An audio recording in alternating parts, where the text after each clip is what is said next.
What's up mga kaipips? Dito nga tayo ngayon sa Lilut Bacolod na matatagpuan lang sa San Juan, San Fernando, Pampanga.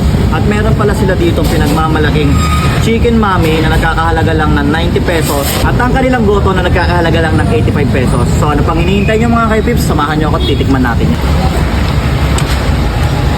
Sa soup niya mga kaipips, hindi nga siya nanalayo sa lasa ng sopa siya pero masarap, creamy. Pero ando dun pa rin yung lasa ng Chicken Mommy. Tapos sa mga gulay niya naman, tignan natin kung crunchy ba siya o ano na yung malambot na.